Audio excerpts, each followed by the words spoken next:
ये Suez canal है, इसे थोड़ा अगर आप नीचे हैं तो सऊदी अरब ने अपने आखिरी कॉर्नर के ऊपर अपना एक बहुत बड़ा शहर आबाद करने का फैसला किया है, जिसको न्यूम सिटी कहते हैं। ये तीसरी तस्वीर के अंदर आप ये देख लें, ये सऊदी अरब का इसराइल से ये नज़दीक है। ये वो शहर है जो मिस्र के करीब है, और बिल्कुल जो नहर स्वेद है उससे नीचे आप आ जाएं तो रेड सी जहाँ इख्तिताम होता है वहाँ पे ये शहर है। ये बहुत खूबसूरत इलाका है, यहाँ का समंदर बड़ा शानदार है। तो इसलिए यहाँ पे सऊदी अरेबिया एक बहुत बड़ा अपना शहर बना रहा था। अब अगर आप ये सारे मिडिल ईस्ट को देखें तो आपको समझ आ जाएगी कि ऊपर वाला समंदर और नीचे वाला समंदर, यानी अरेबियन सी को और मेडिटेरेनियन सी को दोनों को मिलाने वाली नहर स्वेद है, जो रेड सी से होकर एक रास्ता ऊपर जाता है, मिस्र के बीच में से गुजरता हुआ। अच्छा, ये जो रेड सी है ना, ये है इस वक्त एक प्रॉब्लम की जगह। आप रेड सी में देखें ना तो एक तरफ आपको नजर आएगा मिस्र, उसके नीचे सूडान, सूडान के नीचे आपको दीगर मुल्क आ जाते हैं, और फिर एंड में नीचे इथोपिया भी आ जाता है, और एंड में नीचे आके आपका सोमालिया, और एक जिबूती भी है बीच में मुल्क। तो ये हो गई अफ्रीका वाली साइड। लेकिन अगर आप इसकी दूसरी साइड देखें, जो अरब वाली साइड है, तो वहां पे यमन और सऊदी अरब है, और उसके ऊपर जॉर्डन है, और जॉर्डन के ऊपर जो है वो फिर दूसरे मुल्क हैं। और अगर पिछली साइड देखें तो वहां पे ओमान है, और यूएई है, और कतर है। ये है जनाब मिडिल ईस्ट का पूरा नक्शा। ये जो रेड सी का एरिया है ना, ये एरिया बहुत कीमती हो गया है, सबकी तवज्जो यहां पे है। यमन का वो एरिया जो रेड सी को लगता है, यूएई वहां अपनी ताकत हासिल करना चाहता था, पिछले दिनों फंडा हुआ। सऊदी अरब ने बिल्कुल एक तरह की शटअप कॉल दी, और सऊदी अरब ने पूरा कंट्रोल वापस लिया।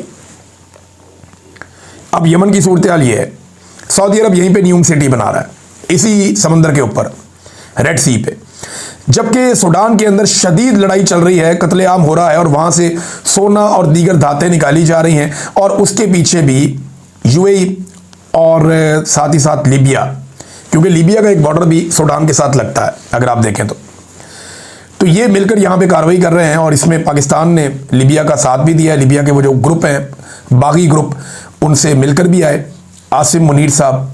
तो अब लीबिया के अंदर से जो है वो सोना और दीगर ज़खायर निकाले जाएंगे, और दरियाए नील भी इधर से ही गुजरता है। तो यहाँ चरागाहें बहुत अच्छी हैं, यहाँ फसलें बहुत अच्छी होती हैं, और अगर किसी को एक्सपेंशन करनी है तो इस वक्त सूडान एक ऐसी बेयारो मददगार और यतीम ज़मीन है जिस पे जाके कोई कब्जा कर सकता है। तो ये नाज़रीन इस खित्ते का मैंने आपको बताया कि यहाँ पे ऐसा लगता है कि एक टेंस सिचुएशन पैदा हो जाएगी आने वाले दिनों में। अच्छा, ये इन मुल्कों के बीच में कोई किसी किस्म की टेंशन ना हो, इसको रोकने के लिए हमेशा मगरबी ममालिक या अमेरिका ये अपना रोल प्ले करते रहे कि अगर यहाँ पे लड़ाई हो जाती है तो पूरी दुनिया की जो तेल की सप्लाई है वो डिस्टर्ब हो जाएगी। लेकिन अब क्योंकि अमेरिका के पास वेनेजुएला का कंट्रोल है, और वो तेल की सप्लाई को तेज कर सकता है पूरी दुनिया में, और बहुत पैसा कमा सकता है, और पाकिस्तान ने हाल ही में अमेरिका से एक तेल का जहाज आया जिसको पाकिस्तान ने रिसीव किया। हालांकि पाकिस्तान को यहाँ गल्फ में हर तरफ तेल मिलता है, लेकिन अमेरिका से जहाज आया, और अमेरिकन जहाज़ों को रोकने की दुनिया में किसी के अंदर कोई जुर्रत भी नहीं है। लिहाजा क्या पाकिस्तान, इंडिया और ये आसपास के ममालिक अब अमेरिका से तेल खरीदेंगे?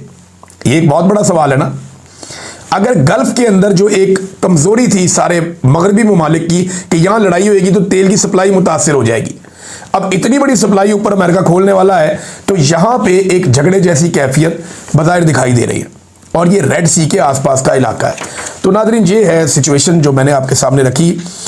तो जब आपकी फ़ौज सियासत में होती है ना और कारोबार में होती है, तो आपके मुल्क का यही हाल होता है बदकिस्मती से। आज अभी हमारा उतना नुकसान नहीं हुआ, लेकिन जिस तरफ हम बढ़ रहे हैं उस तरफ नुकसान है। पाकिस्तान को ये बात समझनी चाहिए।